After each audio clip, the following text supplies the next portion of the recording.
Nāriņa. Tālu, tālu jūrā ūdens ir tik zils, kā visskaistākās rudzupuķas ziedlapiņas, un tik skaidrs, kā vistīrākais stikls. Bet tas ir ļoti dziļš, tik dziļi nesniedzas neviena ankura tauva. Daudzi baznīcas torņi būtu jāsaliek cits uz cita, lai no dzelmes aizsniegtu ūdens virsu. Tur dziļumā dzīvo jūras ļaudis. Nemaz jau nav jādomā, ka tur lejā ir kailas, baltas smiltis vien. Nē, tur aug visbrīnišķīgākie koki un augi, kuru kāti un lapas ir tik lokani, ka ūdenim tikai mazliet salīgojoties tie kustas kā dzīvi. Visas zivis, lielas un mazas, šaujas caur zariem, tāpat kā putni šeit gaisā.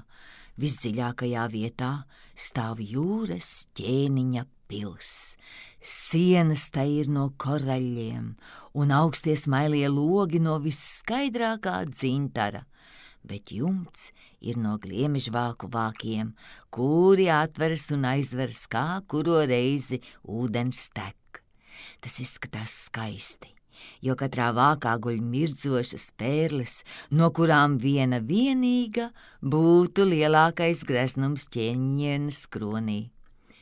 Jūras ķēniņš jau daudzus gadus bija atraitnis, un saimniecību vadīja viņa vecā māte. Viņa bija gudra sieva, bet lepna uz savu augsto dzimumu. Tāpēc astē viņa valkāja 12 austeru, kamēr pārējās dišciltes drīkstēja nesāt vien 6. Citādi viņa bija pelnījusi daudz uzslavu, it sevišķi tāpēc, ka viņa tik ļoti mīļoja jūras princesītes, savas dēla meitas. Tās bija 6 daļas meitenes, bet jaunākā bija visskaistākā no visām. Viņas āda bija tik gaiša un caurspīdīga kā rozes ziedlapiņa, acis tik zilas kā dziļākā jūra, bet tāpat kā visām pārējām, viņai nebija kāju, ķermenis beidzās ar zivsasti. Visu garo dienu viņas rotaļājās pils lielajās zālēs, kur gar sienām auga dzīves puķes, tika atvērti lieli dzintara logi un pa tiem peldēja iekšā zivis, tāpat kā pie mums patvērtiem logiem ielaižas bezdelīgas. Bet zivis peldēja princesītēm droši klāt un ēda viņām no rokas, ļaudamas arī papliķēt sev pa muguru. Pie pils bija liels dārzs ar ugunīgi sarkaniem un tumši ziliem kokiem, kuru augļi staroja kā zelts, un puķes dārzā bija kā uguns mēles, un kāti un lapas tām vienmēr kustējās. Zeme bija vissmalkākās smiltis, bet zilas kā sēra liesma. Pāri tām klājās dīvaina zila gaisma, drīzāk bija jādomā, ka stāvi augstu gaisā, redzēdams debesis augšā un apakšā, nevis atrodoties jūras dibenā. Pilnīgā bezvējā varēja ieraudzīt sauli, kas šķita esam purpura zieds, no kura biķera līst viss gaišums. Katrai no princesītēm jūras dzelmē bija savs dārziņš, kur viņa varēja rakt un stādīt, ko vien pati gribēja.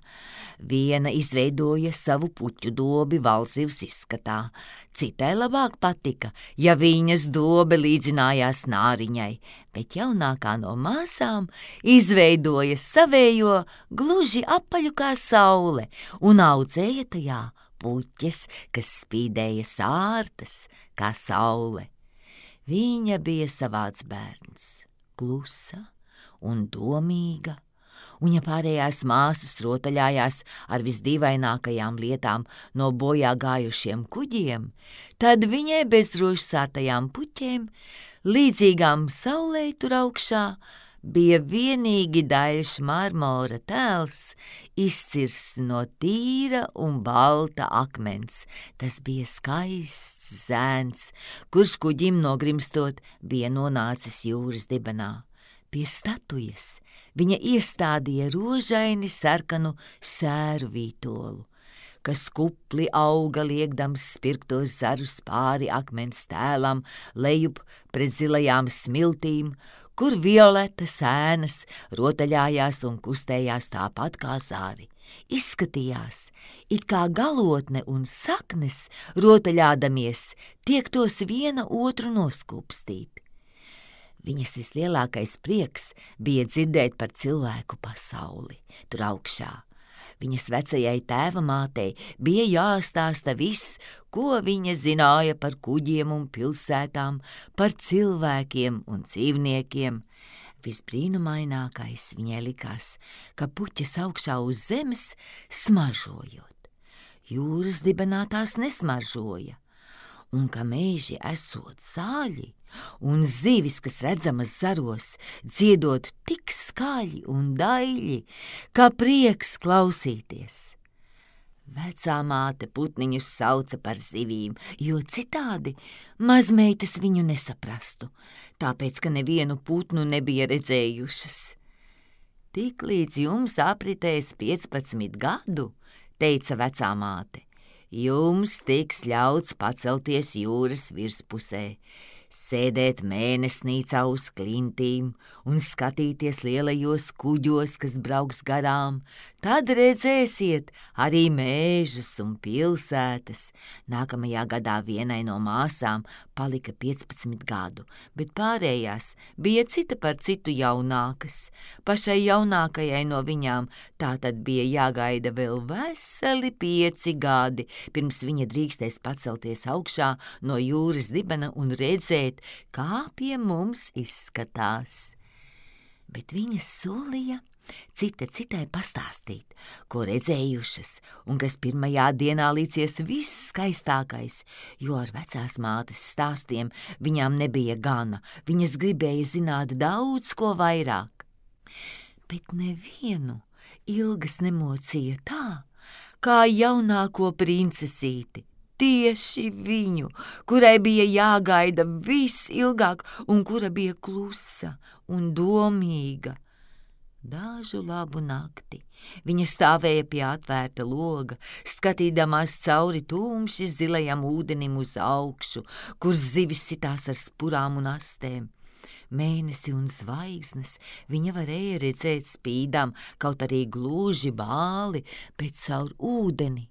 Tās izskatījās daudz lielākas nekā mūsu acīm.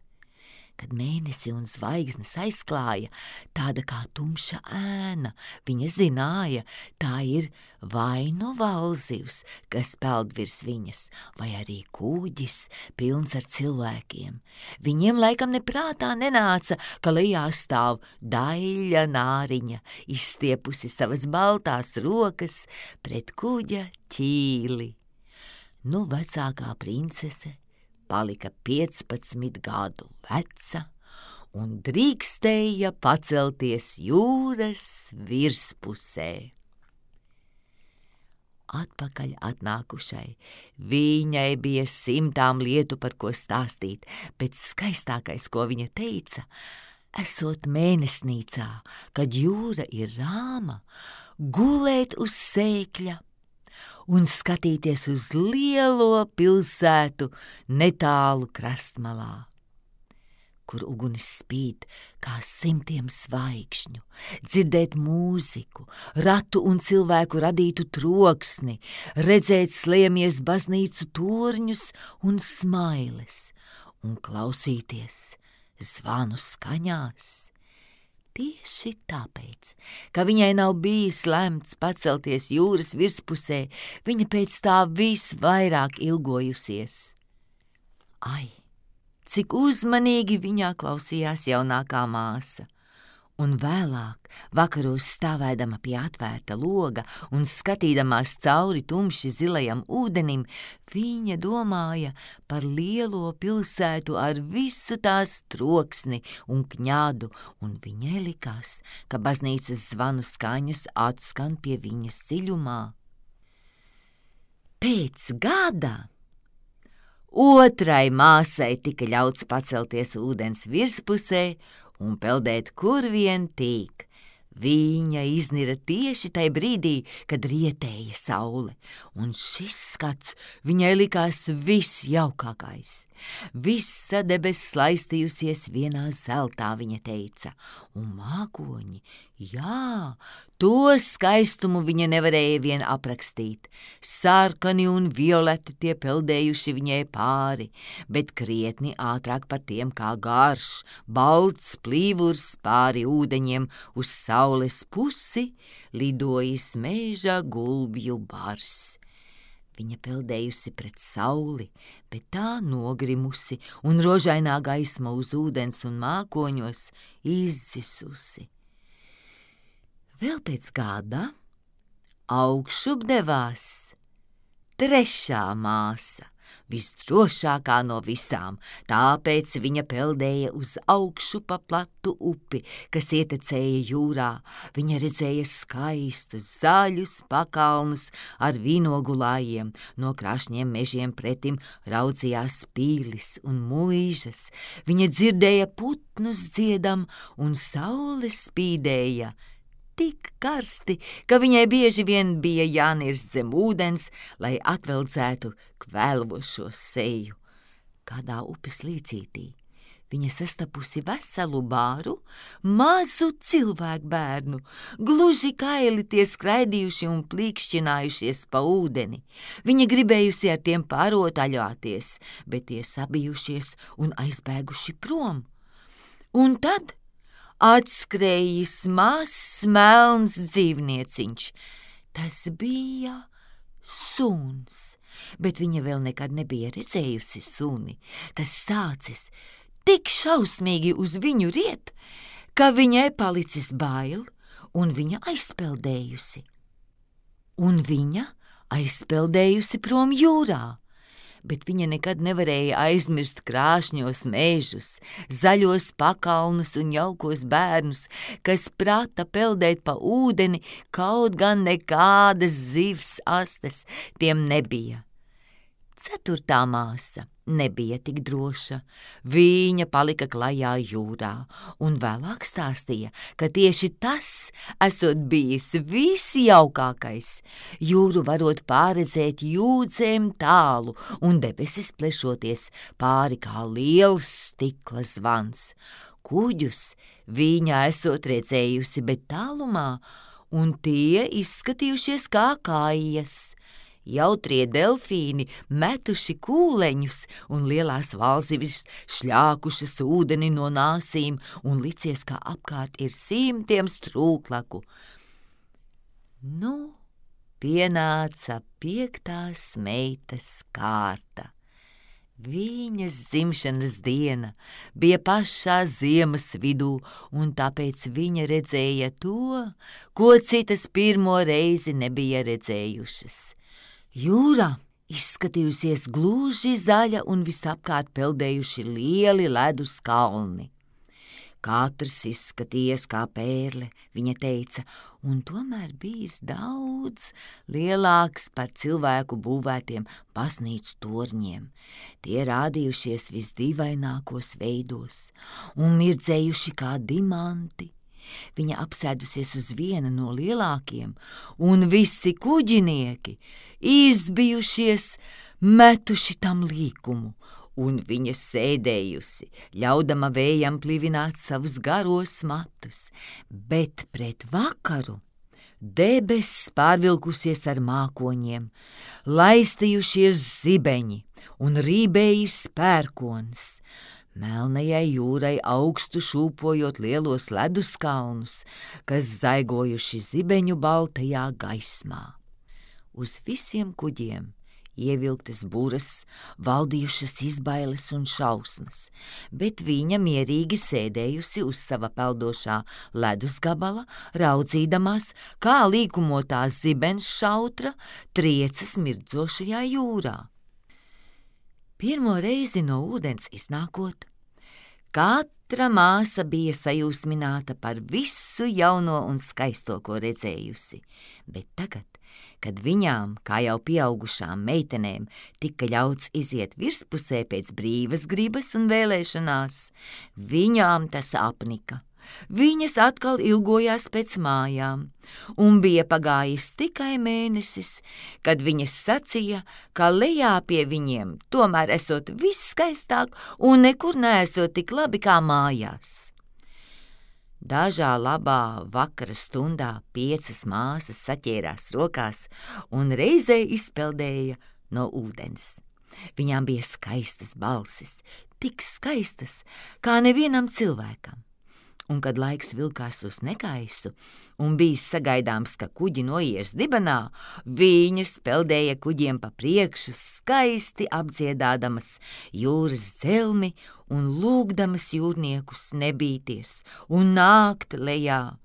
Bet šie jau vārdus nevarēja saprast. Viņi domāja, ka tā ir vētra, kas dzied, un arī nekāda jaukuma lejā viņi nedabūja redzēt, jo kuģim grimstot noslīka un jūras ķēniņa pilī nonāca vien kā miroņi. Kad citas māsas tā vakaros rokās saķērušās devās uz augšu, tad jaunākā māsiņa, palikusi viena pati, noskatījās viņām pakaļ, un viņai bija tā, ka vai jāraud, bet nārai nav asaru, un tāpēc viņa cieš daudz vairāk. Kaut jau man būtu 15 gadu, viņa teica, es zinu, ka no sirds iemīļotu pasauli tur augšā un cilvēkus, kas tur dzīvo. Beidzot, arī viņa kļuva 15 gadu veca.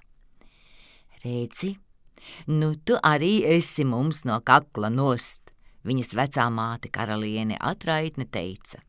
Nāc, nu, lai tevi izpušķoja tāpat kā tavas pārējās māsas, un viņa uzlika nāriņai galvā baltu ūdensrožu vainagu, kur katra ziedlapiņa bija pusīte no pērles, tad vecā vēl lika iespraust 8 lielas austeres princeses astē, lai rādītu viņas augstāko kārtu.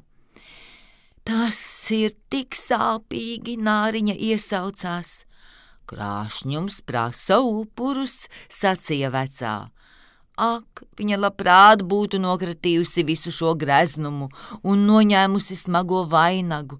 Sarkanās dārza puķis viņai bija labāka rota, bet viņa neuzdrošinājās neko iebilst.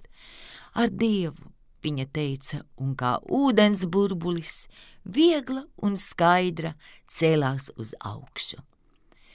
Saule tikko bija norietējusi, kad viņa pabāza galvu laukā no ūdens, bet visi padebeši vēl blāzmoja zeltā un rožainā sārtumā, un bāli sārtajās debesīs spoži un skaisti staroja vakara zvaigzne.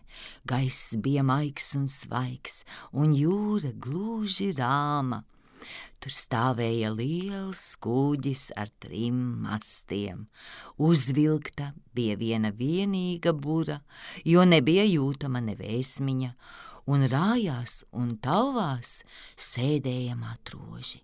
Skanēja mūzika un dziesmas, un vakaram satumstot tika iededzināti 100 krāsainu lukturu. Tie izskatījās tā, it kā visu valstu karogi plīvotu gaisā. Nāriņa piepeldēja tieši pie kājītes loga, un ikreiz, kad ūdens pacēla viņu uz augšu, pa dzidrajām rūtīm viņa varēja ieskatīties iekšā, kur stāvēja tik daudz svētku drānās ģērbušos cilvēku, bet skaistākais tomēr bija jaunais princis ar lielajām, melnajām acīm. Viņš laikam nebija daudz vecāks par 16 gadiem. Šodien bija viņa dzimšanas diena, un tāpēc arī notika visas šīs svinības. Uz klāja dejoja matroži, un kad uz tā uzkāpa jaunais princis, gaisā uzšāvās 100 raķešu, kļuva gaišs kā dienā, un Nāriņa pagalām izbijusies, ienira zem ūdens, bet drīz atkal izbāza galvu ārā, un tad viņai likās, it kā visas zvaigznes no debesīm kristu pie viņas ūdenī. Tādu uguņošanu viņa vēl nekad nebija redzējusi. Pa gaisu virpuļoja lielas saules, krāšņas uguns zivis šūpojās zilajā gaisā, un viss atspoguļojās skaidrajā rāmajā jūrā. Uz paša kuģa bija tik gaišs, ka varēja redzēt katru mazāko virvīti. Kur nu vēl cilvēkus? Un cik skaists gan bija jaunais princis, un viņš sniedza ļaudīm roku, smējās un smaidīja, kamēr mūzika skanēja jaukajā naktī.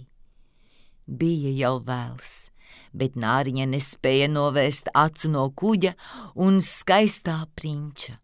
Krāsainie lukturi tika nodzēsti, raķetes gaisā vairs nelidoja, neviens lielgabala šāviens vairs neatskanēja, bet dziļi jūras dzelmē dunēja un rūca, viņa sēdēja uz ūdens, šūpodamās uz augšu un leju, tā ka varēja ieskatīties kajītē, bet kuģis uzņēma ātrāku gaitu, buras izpletās cita pēc citas, viļņi vēlās arvien augstāk, savilkās tumši mākoņi, tālumā noplaiksnījās zibens.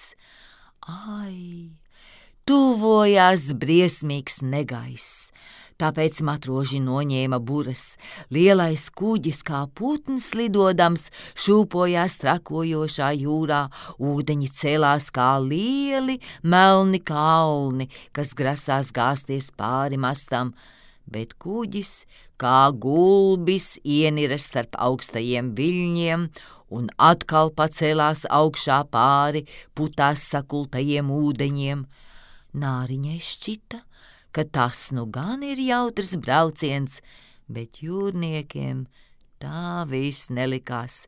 Kuģis brīkšķēja un brakšķēja, biezie dēļi no stiprajiem grūdieniem liecās, jūra triecās pret kuģi, masts pārlūza vidū pušu kā niedre. Kuģis nošķiebās uz sāniem, un tajā sāka plūst ūdens. Nu Nāriņa redzēja, ka cilvēki ir briesmās. Viņai pašai bija jāuzmanās no baļķiem un kuģa gabaliem, kas peldēja pa ūdeni. Brīdi bija tik tumšs, ka viņa nevarēja redzēt nenieka, bet zibenim noplaiksnoties, apkārt kļuva tik gaišs, ka viņa varēja saredzēt visus uz kuģa. Katrs turējās cik spēdams, bet īpaši viņa raudzījās pēc jaunā prinča, un kuģim izjūkot ieraudzīja princi, nogrimstam jūras dzelmē. Sākumā viņa par to ļoti nopriecājās, jo nu viņš nāca lejā pie viņas, bet tad viņa atcerējās, ka cilvēki ūdenī dzīvot nevar, un ka princis viņas tēva pilī nonāktu jau miris. Nē, mirt viņš nedrīkstēja, tāpēc viņa peldēja starp baļķiem un dēļiem, kas mētājās ūdenī, pavisam aizmirstama, ka tie var viņu saspiest. Viņa ienira dziļi zem ūdens un pacēlās atkal augstu starp viļņiem, tā beidzot nokļūdama pie jaunā prinča, kurš vētrainajā jūrā ilgāk vairs nespēja peldēt. Viņa rokas un kājas sāka pagurt, skaistās acis aizvērās. Viņš būtu pagalām, ja palīgā nebūtu piesteigusies Nāriņa. Viņa turēja prinča galvu virs ūdens, ļaudama viļņiem dzīt viņus abus, kur tiem patīk. Rīta agrumā negaiss bija garām. No kuģa nebija redzama vairs ne skaida, pāri ūdeņiem sārkana un spoža lēca saule. Šķita, it kā prinča vaigos līdz ar sauli rastos dzīvība, bet acis palika aizvērtas.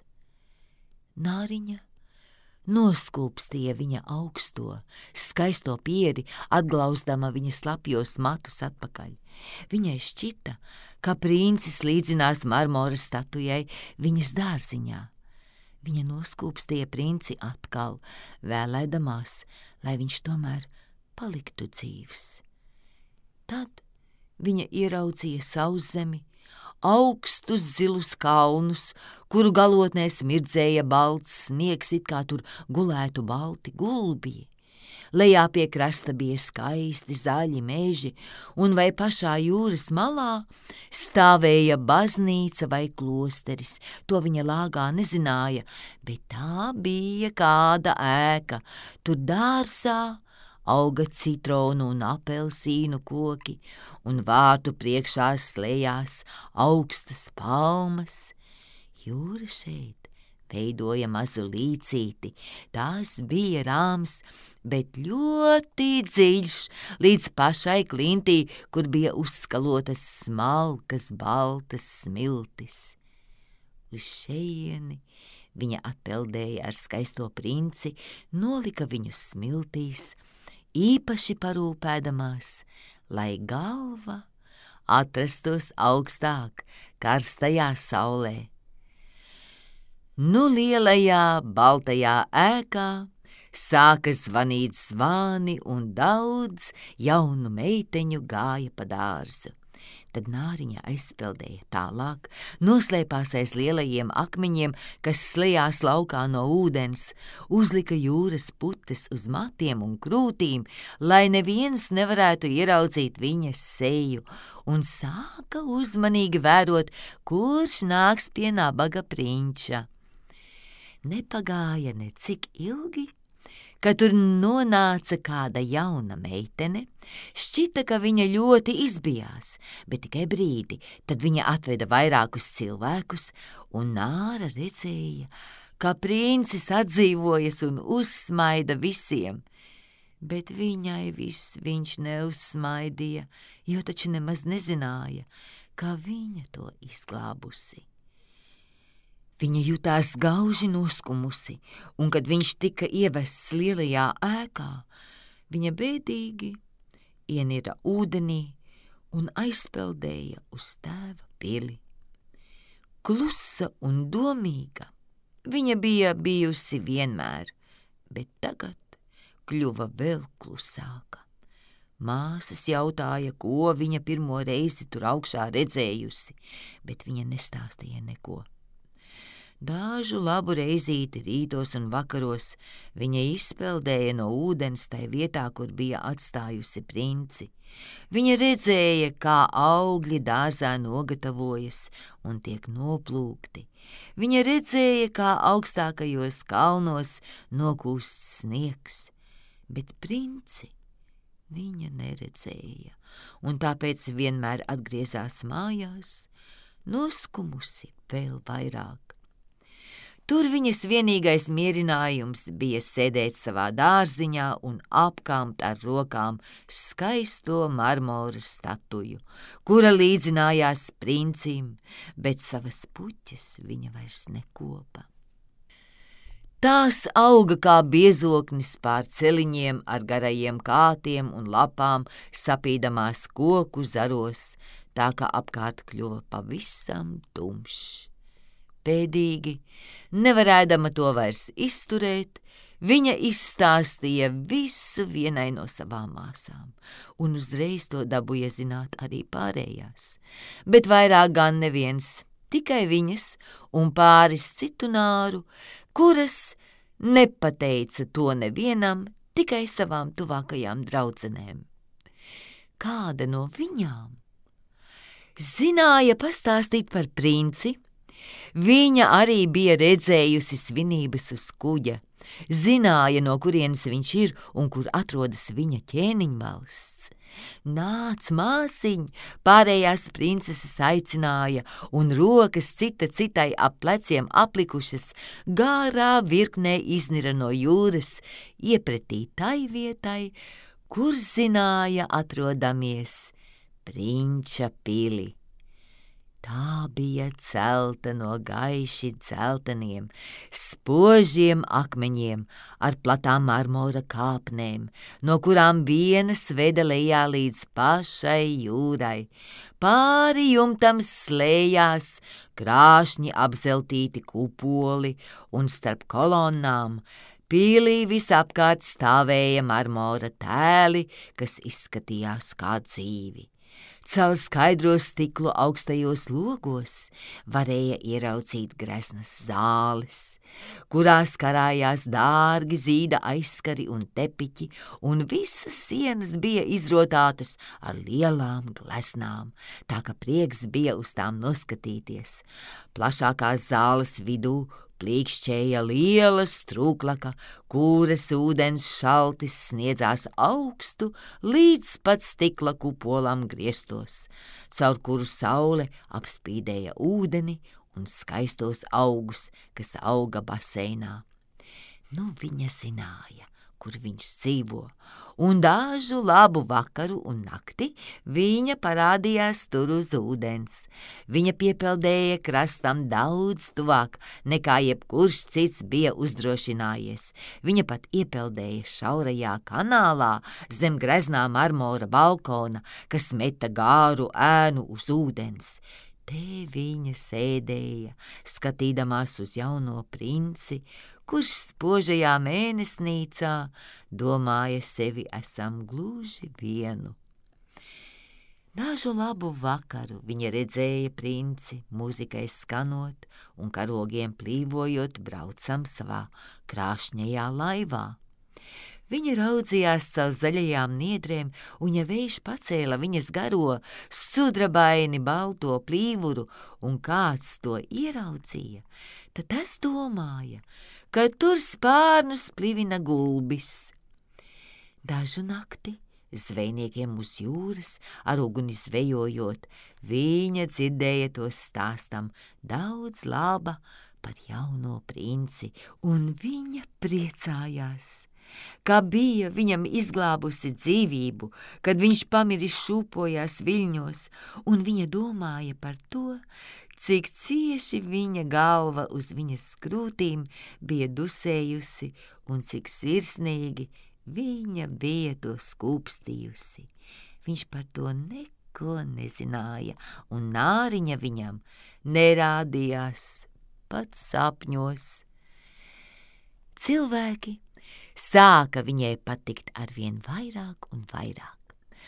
Arvien vairāk viņa vēlējās kaut varētu dzīvot viņu vidū. Viņu pasaule nāriņai likās daudz plašāka nekā savējā. Viņi taču varēja ar kuģiem pārbraukt pāri jūrai, pa augstiem kalniem uzkāpt virs mākoņiem un zemes, kuras viņiem piederēja. Ar mežiem un laukiem sniedzās tālāk, nekā viņas acis spēja pārredzēt. Bija tik daudz, ko viņa vēlējās zināt, bet māsas nezināja atbildes uz visu, tāpēc viņa jautāja vecajai tēvamātei, kura labi pazina augšējo pasauli, kā viņa ļoti pareizi sauca, zemes virs jūras. Kad cilvēki nenoslīkst, nāriņa jautāja, vai tad viņi dzīvo mūžīgi un nekad nemirst, kā mēs šeit jūras dibenā? Mirst gan, atbildēja vecā, arī viņiem ir jāmirst, un viņu mūžs ir krietni īsāks nekā mūsējais. Mēs varam kļūt 300 gadu vecas, bet kad pārstājam būt, mēs pārvēršamies tikai par jūras putām. Mums šeit nav pat kapa, kur dusēt pie mūsu mīļajiem. Mums nav nemirstīgas dvēseles. Mēs nekad vairs nebūsim dzīves. Mēs esam kā zaļās niedres, kas reiz nogrieztas nevar atcelt no jauna. turpretī cilvēkiem ir dvēsele, kas dzīvo mūžīgi, dzīvo arī pēc tam, kad miesa kļuvusi par zemi. Dvēsele ceļas augšā dzidrajā gaisā, uz mirdzošām zvaigznēm, tāpat kā mēs paceļamies no jūras, lai redzētu cilvēku zemi, tāpat viņu dvēseles paceļas līdz nezināmām, brīnišķām vietām, ko mēs nemūžam neredzēsim. Kāpēc mums nav nemirstīgas dvēseles? Nāriņa noskumusi vaicāja. Es te dotu visus savus 300 gadu, kas man jādzīvo, lai tikai vienu dienu es būtu kopā ar cilvēku un pēc tam saņemtu daļu no debesu pasaules. Par to tev nav jāraizējas, vecā atrauca.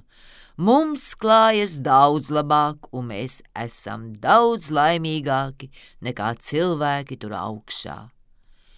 Tā tad man jāmirst un jāpeld kā putām uz jūras, un es nedzirdēšu viļņu mūziku, neredzēšu skaistās puķes un sārto sauli?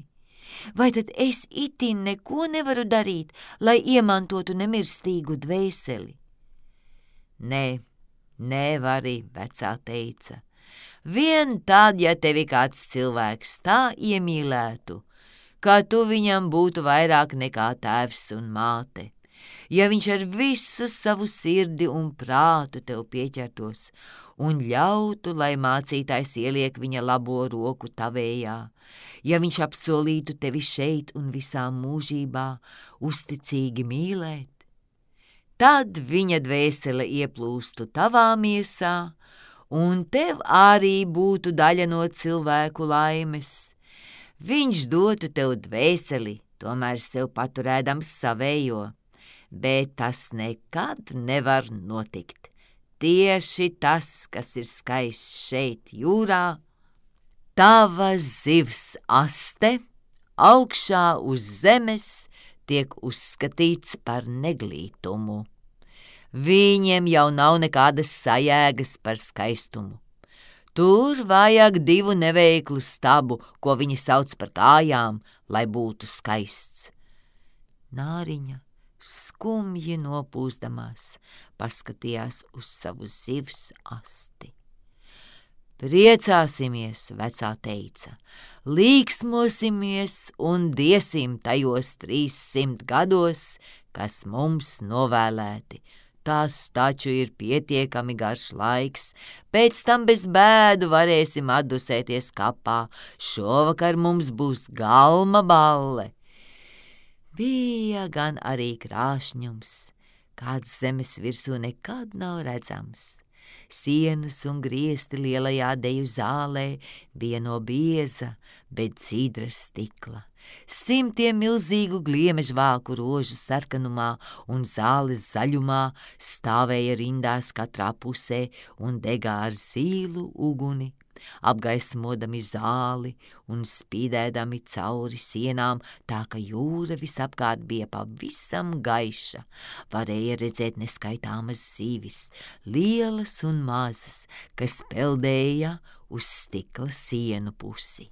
Dažām svīņas mirdzēja purpura sarkanumā, citām atkal kā sudrabs un zelts.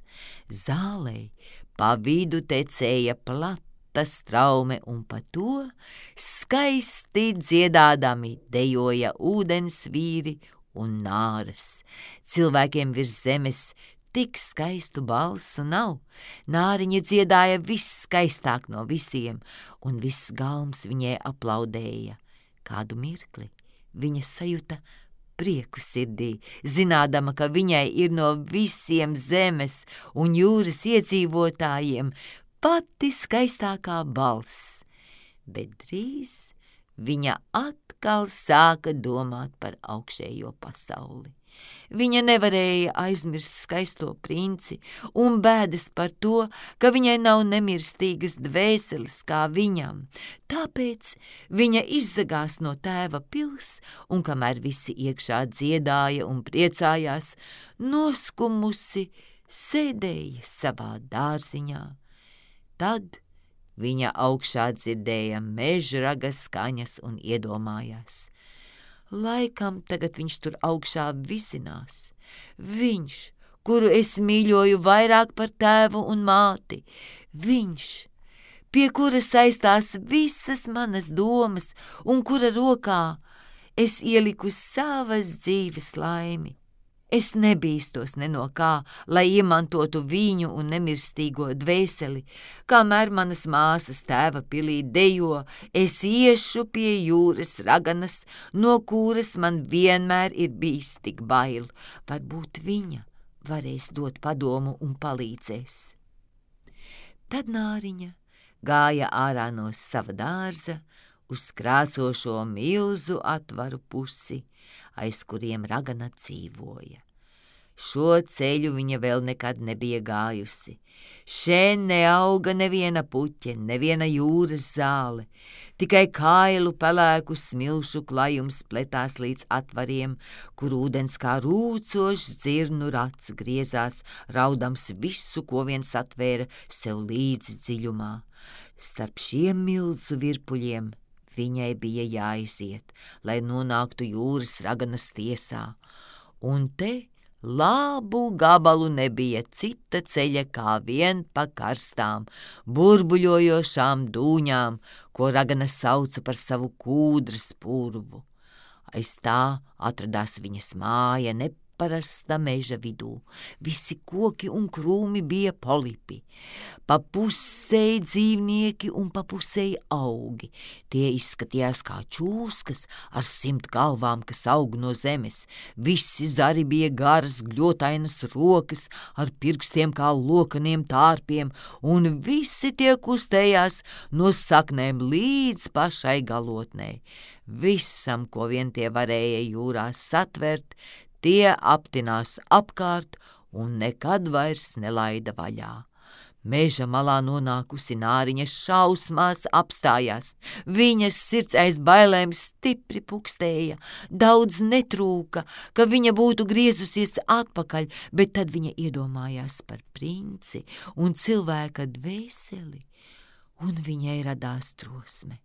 Savus garos plīvojošos matus viņa sasēja cieši ap galvu, lai polipi nevarētu viņu aiz matiem saķert. Abas rokas salika uz krūtīm un kā zivs šāvās ātri uz priekšu caur riebīgajiem polipiem, kas stiepa pēc viņas savas lokanās rokas un pirkstus. Viņa redzēja, ka katrs no tiem kaut ko bija satvēris, un 100 mazām rokām kā dzelžu saitēm turēja ciet. Cilvēki, kas bija dabūjuši galu uz jūras un šeit dziļumā nogrimuši, rēgojās kā balti miroņu kauli polipu rokās.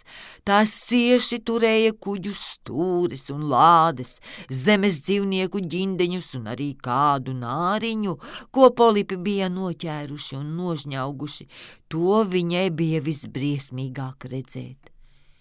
Nu, viņa nonāca pie liela staigna klajuma mežā, kur muģēja lielas resnas ūdens šūskas, riebīgās, bāli dzeltenās pavēderes rādīdamas.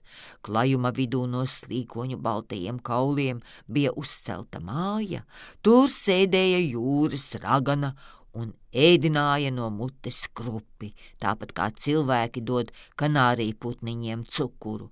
Neglītās resnās ūdens čūskas viņa sauca par saviem cālīšiem un ļāva tām ritināties uz savām lielajām piepampušajām krūtīm.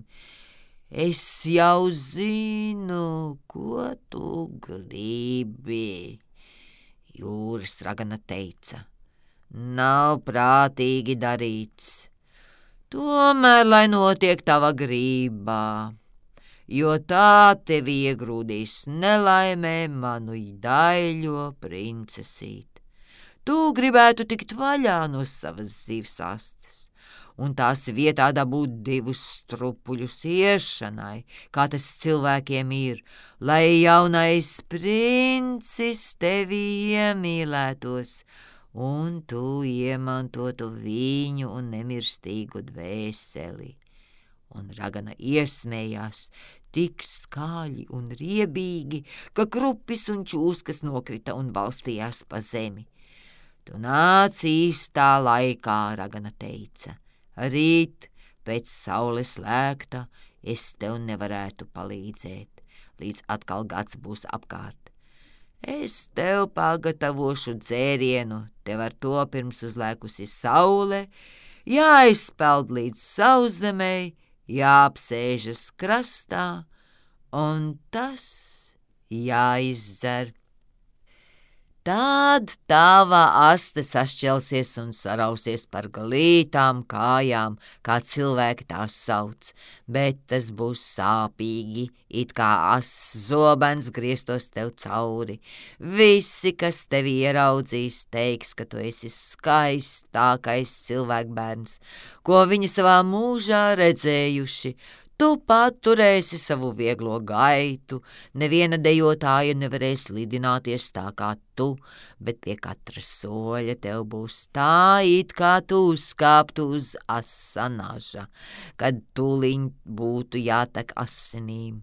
Ja tu gribi paciest to visu, tad es tev palīdzēšu. Jā. Trīcošā balsī teica Nāriņa, domādama par princesi un nemirstīgo dvēseli.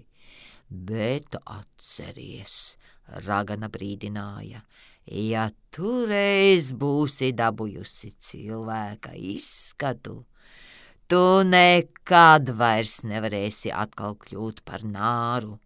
Tu nekad vairs nevarēsi nolaisties jūras dzelmē pie savām māsām, sava tēva pilī.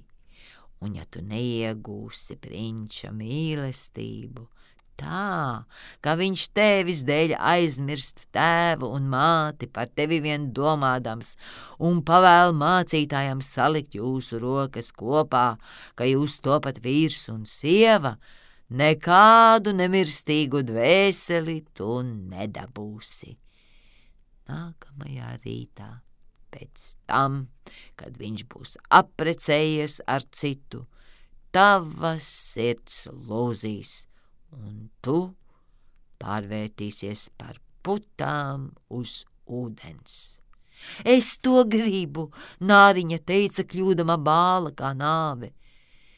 Bet tev man arī būs jāmaksā, ragana sacīja, un tas nav maz, ko es prasīšu. Tev ir skaistākā balss no visiem, kas šeit jūras dibenā dzīvo. Ar to tu laikam domā viņu apburt, bet šī balss tev jādod man vislabāko, kas tev ir. Es prasu par savu dārgo dzērienu. Man taču savas asinis būs jāpieliek turklāt, lai dzēriens kļūtu ass kā apusgriezīgs sobens. Bet ja tu paņem manu balsi, Nāriņa ieteicās, kas tad paliek man? Tavs daiļais augums, ragana sacīja. Tava vieglā gaita un izteiksmīgās acis, ar to tu vēl vari apburt cilvēka sirdi. Nu, vai tu jau zaudēji drosmi? Izstiep savu mēlīties, to nogriezīšu par samaksu, un tu dabūsi spēcīgo dzērienu. Lai notiek, Nāriņa teica, un ragana uzlika katlu, lai vārītu burvju dziru. Tīrība ir laba lieta, viņa sacīja, izbezdama katlu ar mezglā sasietām čūskām. Tād viņa iegrieza sev krūtīs, ļaudama savām melnajām asinīm iepilēt katlā. Gāraiņi locījās visdīvainākajos tēlos tā, ka metās bail tos redzēt, Katru acu mirkli ragana bēra katlā jaunas zāles, un, kad tas dūšīgi vārījās, tādi izklausījās, it kā krokodils raudātu. Pēdīgi dzeriens bija gatavs, tas izskatījās kā visskaidrākais ūdens. Te nu tas ir, teica ragana un nogrieza Nāriņai mēli, un nu viņa bija mēma un nespēja vairs ne dziedāt, ne runāt. Ja Polipi gribēs tevi saķert, kad tu caur manu mežu iesi atpakaļ, teica ragana, tad uzmet tiem vienu vienīgu pilienu šāds ēriena, un viņu rokas un pirksti sašķīdīs 1000 gabalos. Bet Nāriņai tas nemaz nebija jādara, jo Polipi šausmās grieza viņai ceļu, ieraudzījuši spīdošo dzērienu, kas gluži kā zvaigzne mirdzēja viņas rokā. Tā viņa ātri tika cauri mežam, purvām un krāsošajiem atvariem. Viņa ieraudzīja sava tēva pili. Lielajā deju zālē lāpas bija nodzēstas. Visi laikam jau gulēja, bet viņa tomēr neuzdrošinājās tos uzmeklēt. Tagad viņa bija mēma un dosies prom no tiem uz mūžu. Likās, ka sirds lūzīs aiz pēdām. Viņa ielavījās dārzā. No katras māsas puķu dobes noplūca pa puķītei, pameta 1000 skūpstu uz pils pusi un pa tumši zilo jūru celās augšup. Saule vēl nebija parādījusies, kad viņa ieraudzīja Prinča pili un nogulās uz greznajām marmora kāpnēm. Mēnesis spīdēja brīnumaini gaiši. Nāriņa iedzēra dedzinoši aso dzērienu un jusdamās tā, it kā viņas smalko augumu, šķeltu pušu apus griezīgs zobens, zaudēja samaņu un gulēja kā mirusi. Kad pāri jūrai uzspīdēja saule, viņa pamodās, vēl aizvien jusdama griezīgas sāpes, bet viņai līdzās stāvēja skaistais jaunais princis, skatīdamies ar savām melnajām acīm uz viņu tā, ka viņai savas bija jānodur, un nu viņa redzēja, ka viņas zivs aste ir pazudusi, un tagad viņai ir glītas baltas kājiņas, kā jebkurai meitenei, bet viņa bija gluži kaila, tāpēc ietinās savos garajos kuplajos matos. Princis vaicāja, kas viņa tāda esot un kā šeit nokļuvusi, un viņa skatījās uz viņu ar savām tumši zilajām acīm, tik maigi un tomēr tik skumji, jo runāt jau viņa nevarēja. Tad Princis paņēma viņu aiz rokas un ieveda pilī. Sperot ik soli, kā ragana iepriekš bija sacījusi, viņai bija tā, it kā viņa staigātu pa smailām adatām un asiem nažiem, bet viņa to labprāt pacieta. Viegli kā burbulis viņa gāja princim pie rokas, un viņš, kā arī visi citi, apbrīnoja viņas daļo vieglo gaitu. Nāriņa dabūja dārgas zīda un muslīna drēbes. Pilī viņa bija skaistākā no visām, bet viņa bija mēma, nevarēdama ne dziedāt, ne runāt. Daļas verdzenes zeltā un zīdā ģērbtas, dziedāja princim un viņa vecākiem. Viena no tām dziedāja skaistāk nekā visas citas, un princis aplaudēja uzsmaidīdams viņai. Tāda Nāriņa noskuma, zinādama, ka pati kādreiz dziedājusi daudz, daudz skaistāk. Viņa domāja, kaut viņš zinātu, ka es, lai būtu pie viņa, savu balsi esmu atdevusi uz mūžu. kad verdzenes kā lidinādamās sāka dejot skaistas dejas, visbrīnišķīgākās mūzikas pavadījumā, Nāriņa pacēla savas skaistās baltās rokas un uz pirkstgaliem pacēlusies lidinājās pa zāli, tā, kā vēl neviens nebija dejojis. Ar katru kustību viņa kļuva aizvien daļāka, un viņas acis runāja uz sirdi dziļāk nekā verdzeņu dziesma. Visi bija sajūsmināti par viņu, it īpaši princis, kurš viņu sauca par savu audžu bērniņu, un viņa dejoja vēl un vēl, kaut arī ik reizi, kad kājas pieskārās zemē, bija tā, it kā viņa uzkāptu uz naža asmens. Princis teica, lai Nāriņa paliekot pie viņa vienmēr, un viņai tika atļauts gulēt uz samta spilvena ārpusē pie viņa durvīm. Viņš lika pašūdināt viņai vīrieša drānas, lai viņa jāšas varētu viņu pavadīt. Abi jāja pa smaržīgiem mežiem, kur zaļie zari sitās viņai gar pleciem un putniņi dziedāja plaukstošajā lapotnē. Kopā ar princi viņa rāpās augstos kalnos, un kaut arī viņas smalkās kājiņas asiņoja tā, ka pārējie to varēja redzēt, viņa par to tikai pasmējās un sekoja princim, līdz viņa lejā sev zem kājām ieraudzīja peldam mākoņus kā putnu baru, kas dodas uz svešām zemēm. Mājās Prinča pilī, kad naktī visi citi gulēja, viņa gāja ārā uz platajām marmora kāpnēm un atvēsināja savas karstās kājas, stāvēdama augstajā jūras ūdenī, un domāja par viņiem tur jūras celmē. Kādu nakti, rokās sadavušās, uz ūdens parādījās māsas. Sērīgi dziedādamas, Nāriņa pamāja māsām, tās pazina viņu un pastāstīja, cik ļoti visi viņas dēļ nobēdājušies.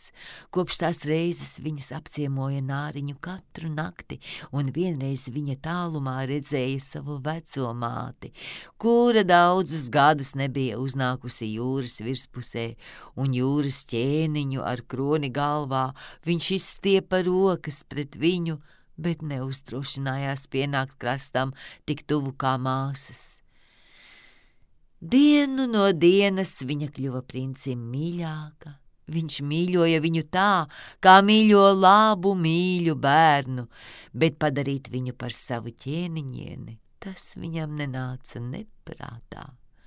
Un par prinča sievu viņai vajadzēja kļūt, citādi viņa nedabūs nemirstīgu dvēseli, un prinča kāzu rītā pārvērtīsies par jūras putām. Vai tu nemīli mani vairāk par visām citām? Nāriņas acis likās vaicājām, kad es paņēmu viņu savās rokās un skūpstīja viņas skaisto pieri. Jā, tu man esi vismīļākā, princis stāstīja, jo tev ir vislabākā sirds no visām.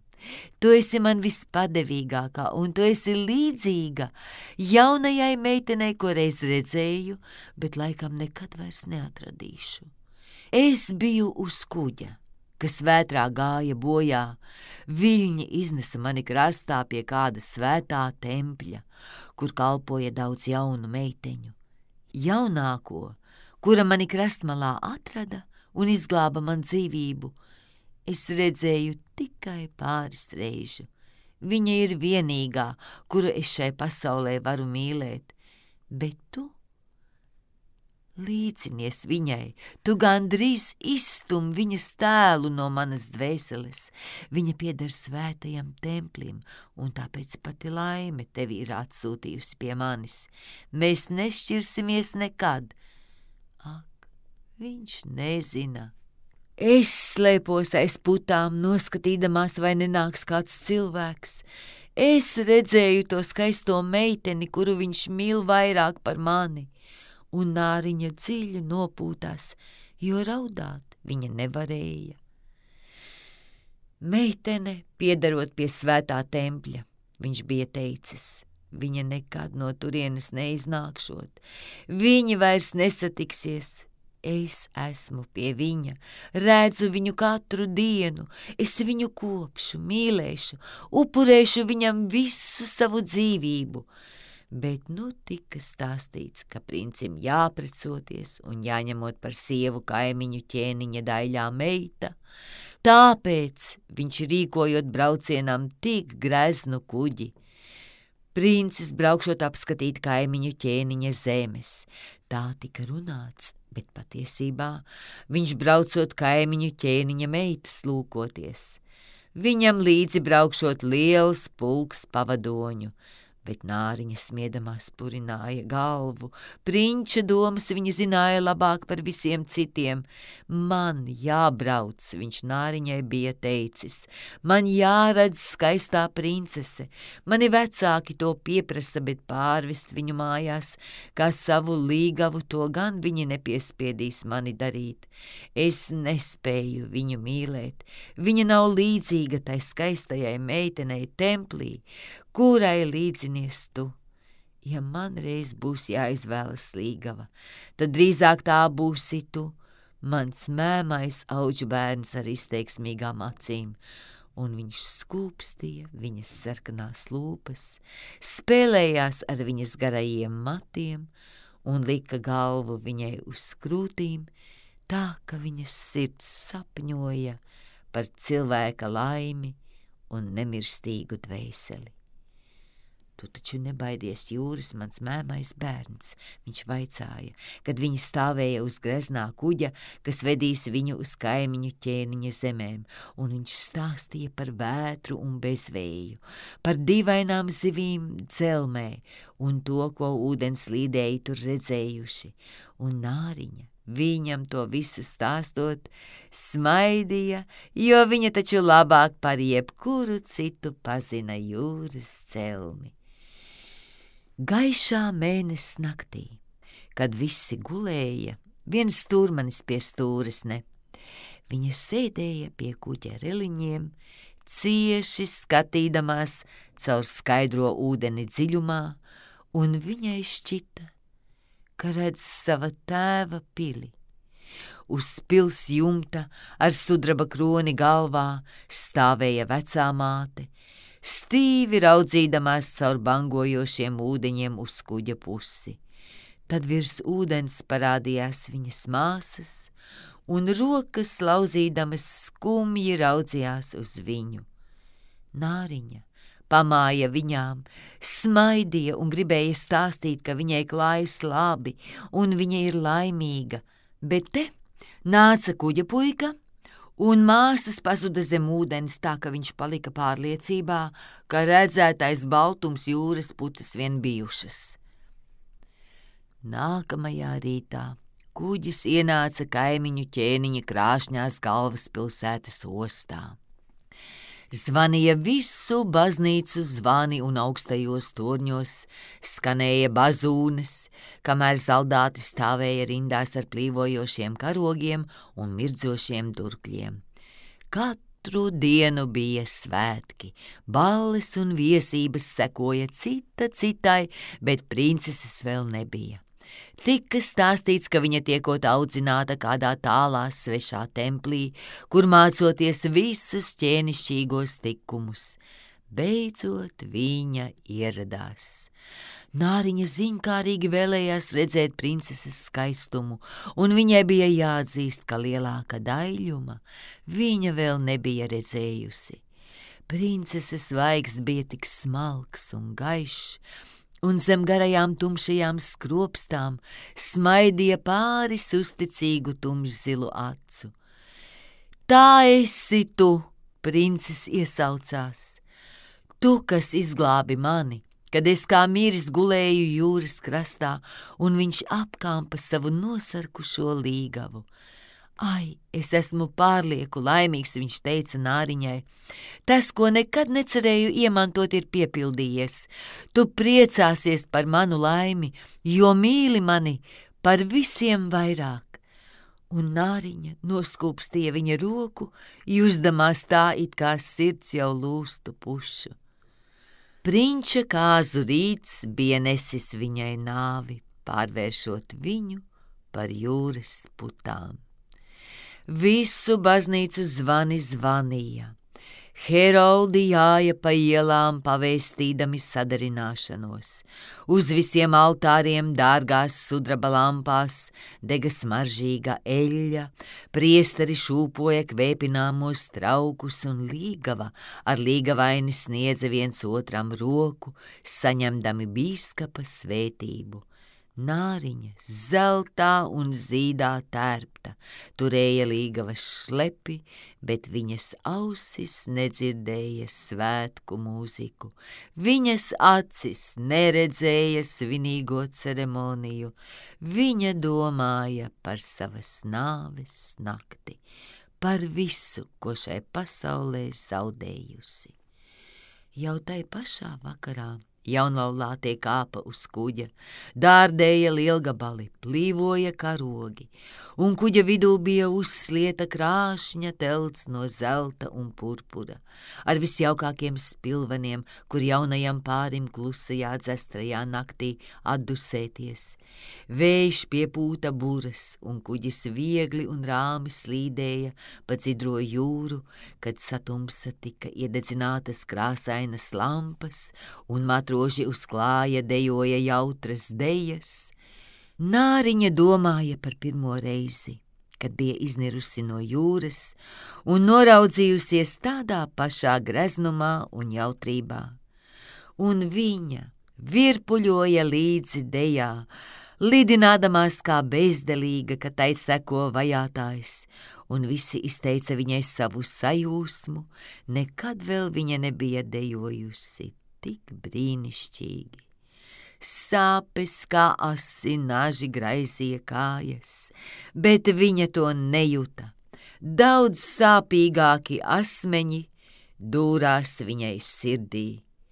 Viņa zināja, ka šis ir pēdējais vakars, kad viņa redz to, kura dēļ pametusi savus tuviniekus un mājas, atdevusi savu skaisto balsi un ikdienas cietusi nebeidzamas sāpes, par ko viņam nav bijis ne jausmas. Šī bija pēdējā nakts, kad viņa elpoja to pašu gaisu, ko princis, redzēja dziļo jūru un zilās zvaigžņotās debesis. Viņu gaidīja mūžīga nakts bez domām un sapņiem, viņu, kurai nebija ne dvēseles, ne arī cerības to iemantot. Un visur uz kuģa valdīja prieks un līgsmība. Bija jau sen pāri pusnaktī. Viņa smējās un dejoja ar nāves jausmām sirdī. Princis skūpstīja savu daļo līgavu un tā spēlējās ar viņa melnajiem matiem, un roku rokā viņi iegāja krāšņajā teltī uz dusu. Uz kuģa iestājās miers un klusums, viens stūrmanis stāvēja pie stūris rata. Nāriņa uzlika savas baltās rokas uz kuģa reliņiem un raudzījās uz rītiem pēc rītblāzmas. Viņa zināja, pirmais saules stars viņu nogalinās. Tad viņa ieraudzīja virs ūdens, parādāmies māsas. Viņas bija tikpat bālas kā viņa. Vējā vairs neplīvoja māsu garie skaistie mati, tie bija nogriezti. Mēs to sadevām raganai, lai viņa palīdzētu izdarīt tā, ka tu šonakt nemirsti. Viņa mums iedeva nāzi, lūk, te tas ir, vai redzi, cik tas as? Pirms uzliekas saule, tev tas jāiedur prinča sirdī. Un kad viņa karstās asinis apslacīs tavas kājas, tās sauks kopā par zivs asti, un tu atkal pārvērtīsies par nāru un varēsi nolaisties lejā pie mums un dzīvot savus 300 gadu, pirms kļūsi par nedzīvajām sāļajām jūras putām. Steidzies, viņam vai tev ir jāmirst, pirms uzliekas saule, Mūsu vecā māte ir tā nobēdājusies, ka izkrituši visi viņas sirmie mati, tāpat kā mūsējie ir krituši no raganas šķērēm. Nonāvēja princi un nāca atpakaļ, steidzies, vai reizi sarkano svītru pie debesīm, pēc dažiem mirkļiem lēks saule, un tev būs jāmirst. Un izdvesušas savādu dziļu nopūtu, viņas nogrima viļņos. Nāriņa pašķīra telts purpursarkano aizskaru un redzēja, kā dusdaļā līgava, galvu piespiedusi prinča krūtīm. Viņa noliecās, noskūpstīja princi uz skaistās pieres, paraudzījās debesīs, kur rīta blāzma kļuva gaišāka un gaišāka, aplūkoja aso nazi, tad atkal acu nenovērstama skatījās uz princi, kurš sapņos sauca savas līgavas vārdu, tikai viņa vien stāvēja viņam prātā, un nazis ietrīcējās Nāriņas rokās. Un tad viņa aizmeta to tālu viļņos, ka ūdens sarkans vien paspīdēja. Likās, ka tur asins pilieni uzšļakstītos gaisā. Vēlreiz viņa ar dziestošām acīm paskatījās uz princi un pār kuģa malu metās jūrā, jusdama, ka viņas miesa pārvēršas par putām. Tad saule izkāpa no jūras, stari tik mīļi un silti uzspīdēja nedzīvajām augstajām jūras putām, un Nāriņa nesajūta nāvi. Viņa redzēja gaišo sauli, un gaisā virs viņas lidinājās simtiem caurspīdīgu daļu radījumu. Cauri tiem viņa varēja redzēt kuģa baltās buras un sātos mākoņus debesīs. Viņu balsis skanēja kā mūzika, bet tik ēteriska, ka neviena cilvēka auss to nevarēja sadzirdēt, tāpat kā neviena šīs zemes acs viņus pašus ieraudzīt. Bez spārniem, tikai ar savu vieglumu vien viņi lidinājās pa gaisu. Nāriņa redzēja, ka viņai ir tāds pats ķermenis kā viņiem, kas pamazām cēlās no putām uz augšu. Pie kājas nokļūšu, viņa vaicāja, un viņas balss skanēja tāpat kā tiem citiem radījumiem, tik ēteriska, ka nekāda šīs zemes mūzika nevar to attēlot. Pie gaisa meitām tās citas atbildēja. Nārai nav nemirstīgas dvēseles, un viņa to nekad nevar iemantot, ja viņai neizdodas iegūt cilvēka mīlestību. Viņas mūžīgā dzīvošana ir atkarīga no kādas svešas varas. Gaisa meitām arī nav nemirstīgas dvēseles, bet ar labiem darbiem tās pašas to var iegūt.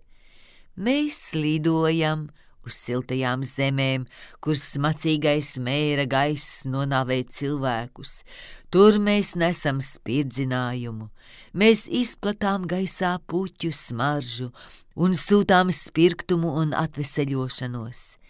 Kad 300 gadu esam tiekušās darīt labu, cik spēdamas, tad dabūjam nemirstīgu dvēseli, un mums ir daļa pie cilvēku mūžīgās laimes.